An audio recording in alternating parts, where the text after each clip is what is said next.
à son Excellence Monsieur Vardhan Shringla, secrétaire aux Affaires étrangères de l'Inde. Monsieur le Président, je voudrais commencer par remercier la délégation française pour avoir pris l'initiative d'organiser cette réunion sur une question importante. La France est défenseur clé de la protection de l'espace humanitaire et cette initiative opportune mérite notre appréciation.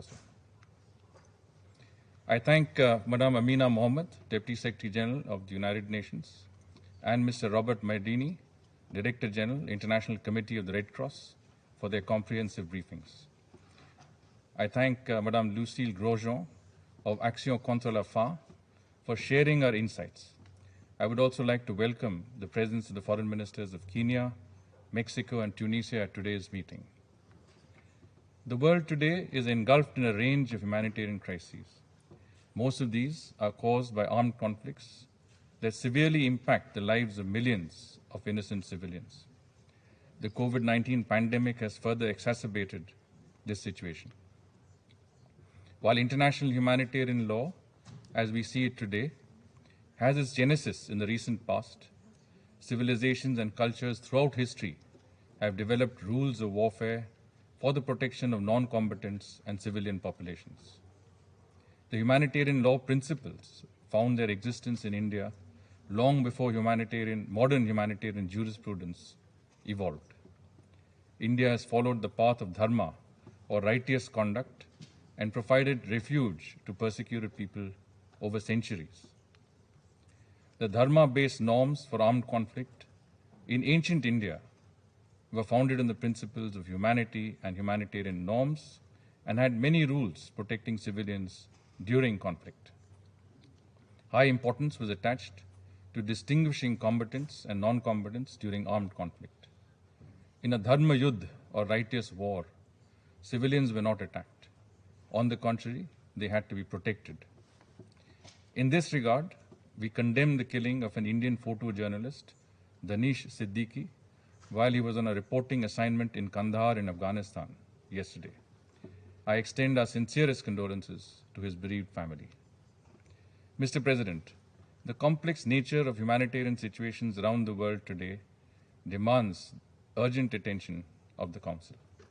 We believe that the primary responsibility for providing protection and assistance in a humanitarian crisis lies with the concerned country and its national government.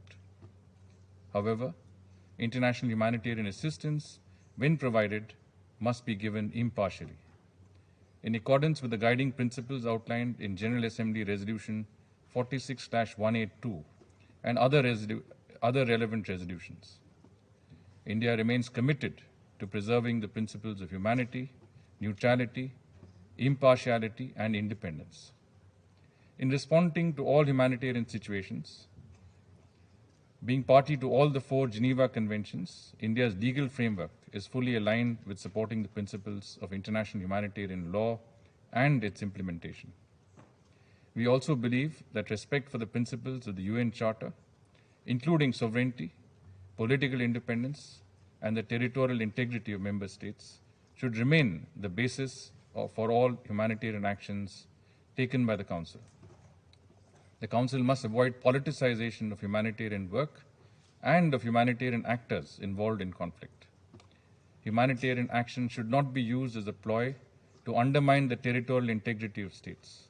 Too often, we have seen humanitarian assistance being linked to coercive measures by external players in order to force outcomes denied by them.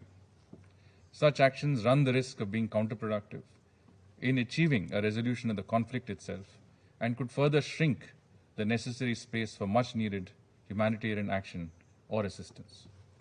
Mr. President, violence against humanitarian workers in situations of armed conflict remains a matter of serious concern. I extend condolences to the families of the 99 humanitarian workers who were reported to be killed over the last year.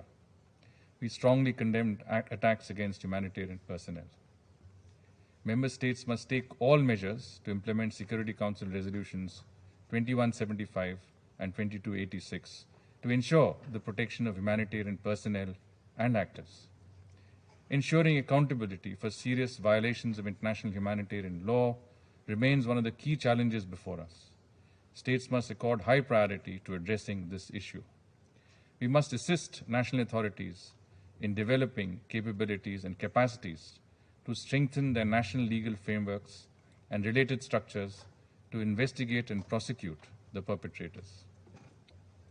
Terrorism further compounds the twin problems of violence against humanitarian personnel and lack of accountability. Access to new and emerging technologies has enhanced the capacities of terrorist groups to obstruct humanitarian action, including safe and unhindered access for medical and humanitarian agencies. There needs to be zero tolerance for terrorism. Sanctioning individuals and entities perpetrating serious violations of international humanitarian law, especially attacks on humanitarian and medical personnel, is an effective tool for the Council to check and seize violations.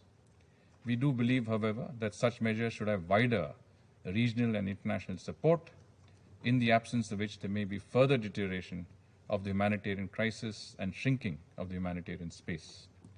For example, in the context of Syria, both the UN Secretary General and the Office for the Coordination of Humanitarian Affairs have repeatedly spoken about the worsening impact of such measures on humanitarian operations on the ground. Mr. President, to conclude, we call upon all states to respect and adhere to the UN Charter, international humanitarian law, and humanitarian principles. This alone will prevent any further shrinkage of the humanitarian space. India remains committed to working with the international community to address global humanitarian challenges in an effective and comprehensive manner. Merci, Monsieur le Président.